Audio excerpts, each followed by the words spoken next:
again. Welcome to Rescue Cat of the Week. I'm Juno, your host. This week's guest is Bonnie, a beautiful seal point kitten who just turned 1. Bonnie, I hear you have an amazing story to tell us. I was born with a stricture around my lower esophagus, which prevented me from swallowing solid food. It was like a ring around my throat on the inside. At first nobody noticed anything out of the ordinary. Here is a picture of me with my brother Clyde when we first arrived at Cat's Cradle. As orphan kittens, we were syringe fed a milk supplement for the first little while. So it wasn't until I got a bit older and started eating food from a can that it became apparent something was wrong. Instead of putting on weight as I should have, I was losing it.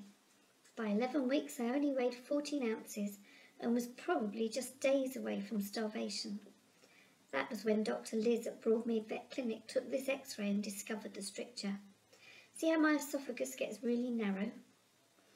I saw a lot of veterinarians and had many tests in order to determine the severity of my problem. However, nothing could be done about it until I was big enough and strong enough to survive surgery. The doctors told us there had only been 2 recorded cases of cats with this rare condition surviving, which made everyone very worried.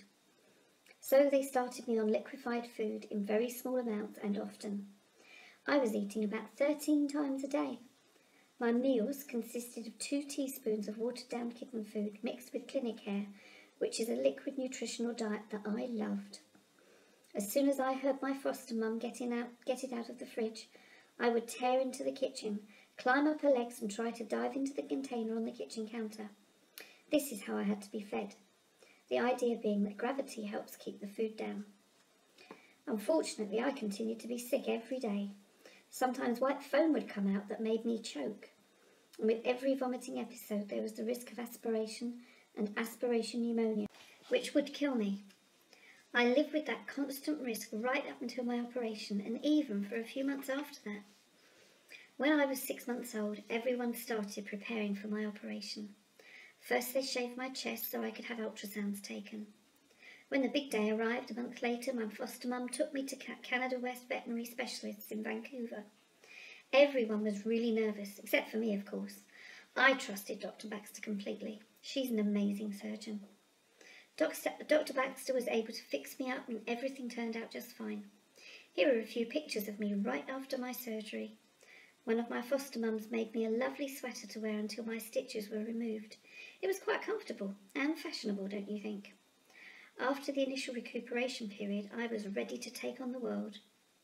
Now, at just over a year, I can eat and eat and eat, both wet and dry cat food.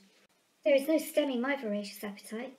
I've had enough of starvation diets to last me a lifetime. Wow, that little kitten has been through more than most of us go through in a lifetime. Until next week, this is Juno the Rescue Cat saying